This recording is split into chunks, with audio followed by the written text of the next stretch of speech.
વસ્તુનિષ્ઠ થયેલા સમાજને વિભુનિષ્ઠ બનાવવા માટેની જો કોઈ કથા હોય તો એ છે શ્રીમદ ભાગવત જ્ઞાન ગંગા. આપણા આ જીવનનો ઉદ્ધાર કઈ રીતે કરવો, આત્માનું કલ્યાણ કઈ રીતે કરવું, એ આ ભાગવત કથા થકી આપણને પ્રાપ્ત થાય. ભાગવત કથાને ભાગવતકારે બિન સંપ્રદાયિક પરબ કહી છે. બિન સંપ્રદાયિક પરબ એટલે વટે માર્ગે કોઈ પણ આવતો હોય તો એ પરબે દરેક જણ પાણી પી શકે, કોઈને રોકટોક ના હોય.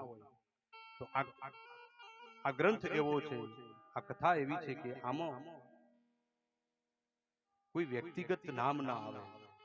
દરેક માટેનો આ ગ્રંથ છે, દરેક સમાજ માટે છે, દરેક માટે ઉપયોગી છે. દુનિયાનું કોઈ એવું રહસ્ય ન હોય કે જેનો જવાબ શ્રીમદ ભાગવતમાં ન હોય. એટલા માટે તો ભાગવતના ગાનારાને આપણે જગતગુરુ કહેવાય છે. વસુદેવ સુતમ દેવમ કંસ ચાણૂરમર્દનમ દેવકી પરમાનંદમ કૃષ્ણમ વંદે જગદ્ગુરુ. જગતગુરુ કોને કહેવું? શું આખા જગતે જેના પાસેથી દીક્ષા લીધી એને જગતગુરુ કહેવાય ખરા?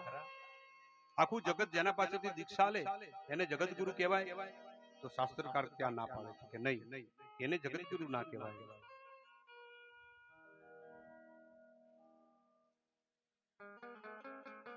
દરેક વ્યક્તિ એક વ્યક્તિ પાસેથી દીક્ષા લે તો એને જગતગુરુ ન કહેવાય, પણ જગતગુરુ એને કહેવાય કે જેનો ઉપદેશ, જેનું જ્ઞાન દરેક માટે ઉપયોગી હોય, દરેક સમાજ માટે ઉપયોગી હોય, એને જગતગુરુ કહેવાય.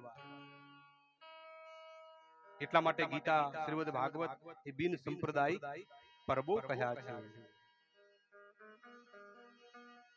બહુસદી પણ કહી છે. આ ભવના રોગ, આ સંસારમાં જે ભવનો રોગ લાગે છે, આપણને ભવ રોગો લાગે છે, લોભના, કામના, અહંકારના, અને આ જે રોગો લાગે ને આ રોગોની જો કોઈ દવા હોય ને તો એ છે શ્રીમદ ભાગવત.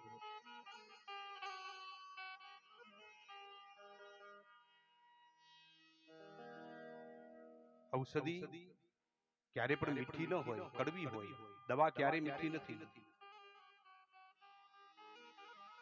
પણ જેટલી કડવી છે એટલી ગુણકારી છે. સત્ય એ પણ હંમેશા કડવું જ હોય. આપણે બધા સત્યની ચાહના રાખીએ છીએ, પણ બીજાને આપણે સત્ય આપવું નથી. એટલે એનો મતલબ કે આપણે સત્યના પૂજારી છીએ એ વાત પાકી. સત્ય કડવું હોય છે. ક્યારેક કોઈને બે શબ્દ સાચા કહીએ ને તો એને કડવા લાગે. એમ ઔષધિ ક્યારે મીઠી ન હોય, કડવી હોય. અને કદાચ જો ઔષધિ મીઠી હોત તો આ દર્દ ન હોત. જય હો. દુરીજન કી દયા બુરી ભલા સજન કા ત્રાસ. દુરીજન માનો ને એ દયાળુ હોય, એ તમને એમ જ કે હા ભાઈ તું જે કરે રાખ, બરોબર છે. એટલે એને ખબર છે કે આ ખોટા માર્ગે જશે તો જ એનું પતન થશે, બાકી કોઈથી ગોઠવ જાય એમ નથી. પણ સજ્જન માણસ હોય, આપણું હિત ઈચ્છનાર હોય, એ ક્યારે પણ આપણને મીઠી ભાષામાં વાત ન કરે, આપણને સતત ટોક્યા જ કરે. અને જ્યાં સુધી શિલ્પી એ ટોકણું અને હથોડું લઈને જ્યાં સુધી ટીપવાનું કાર્ય ન કરે ત્યાં સુધી મૂર્તિ ના બને. મૂર્તિને બનાવવા માટે એમાં સતત એને ટોકણાથી ટોકવી પડે, સતત ટોકવી પડે, તો જ મૂર્તિ બને. દરેક પથ્થરમાં ભગવાનની મૂર્તિ છુપાયેલી છે. દરેક પથ્થરમાં ભગવાનની મૂર્તિ છે, પણ એની આજુબાજુ જે વધારાનો ભાગ છે ને એ ભાગ આપણે દૂર કરવાનો છે. જ્ઞાનનો હથોડો અને ભક્તિનું ટાંકણું લઈ અને શિલ્પી જ્યારે એ પથ્થરને ટોકવાનું ચાલુ કરે ને ત્યારે વધારાનો જે ભાગ છે ને ધીમે ધીમે બહાર કાઢે, એટલે વધારાનો ભાગ જતો રહે અને પથ્થરમાંથી મૂર્તિ તૈયાર થાય. એમ આ શરીરની અંદર પણ પરમાત્મા સ્વયં બિરાજમાન છે, પણ જે વધારાનો ભાગ છે એ આપણે દૂર કરવાનો છે. કામનો, ક્રોધનો, લોભનો, મચ્છનો, મોહનો, અવિદ્યાનો આ વધારાના ભાગ જો કદાચ દૂર થઈ જાય તો પરમાત્મા આપોઆપ પ્રગટ થાય. ભય ભાગે તો હરિ પ્રગટ થાય.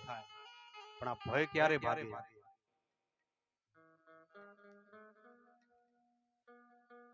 એટલા માટે કથા એ બિન સાંપ્રદાયિક પરબ કહી છે. દરેક માટેનો આ ગ્રંથ છે. કોઈ એક વ્યક્તિગત માટે આ ગ્રંથ નથી, એક સમાજ માટે નથી, દરેક સમાજો માટે છે.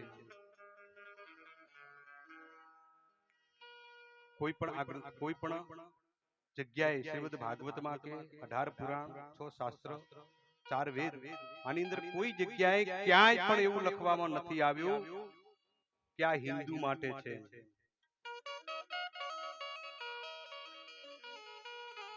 હિન્દુ કોને કહેવાય? તો કે હિંસામ વર્જેતિ હિન્દુ.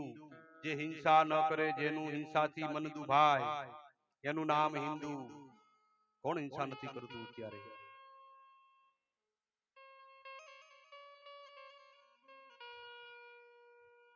કોઈ જગ્યાએ ક્યાંય હિન્દુ શબ્દ લખવામાં આવ્યો નથી આપણા ગ્રંથોની અંદર. એટલે એનો મતલબ એમ કે આ ગ્રંથો દરેક માટે ઉપયોગી છે, સર્વને માટે છે. પણ આ માર્ગમાં પગ મૂકવો ને બહુ કઠિન વાત છે. સકલ પદાર્થ હે જગમાહી, ભાગ્યહીન નર પાવત નાહી. આ સૃષ્ટિમાં તમામે તમામ પદાર્થો છે, પણ ભાગ્યમાં હશે તો પ્રાપ્ત થશે, ભાગ્યમાં નહીં હોય ને તો પ્રાપ્ત ન થાય.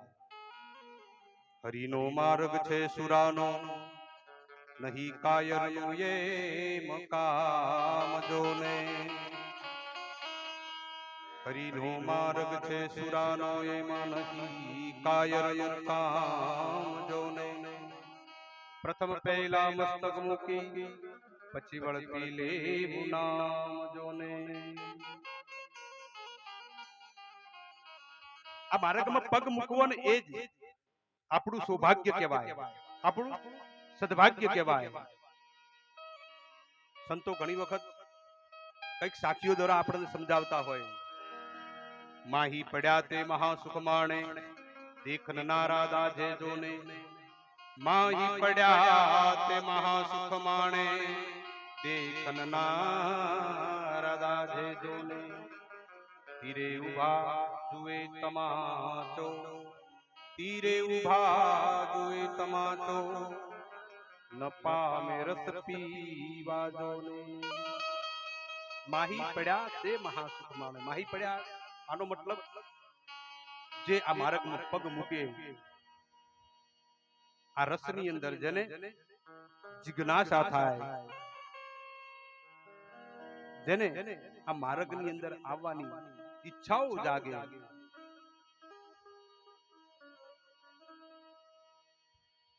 પ્રભુ ભક્તિમાં પગ મૂકે અને જે એનો આનંદ છે એ આનંદ કઈક અલૌકિક છે. એ તો જેણે લીધો હોય એને ખબર પડે.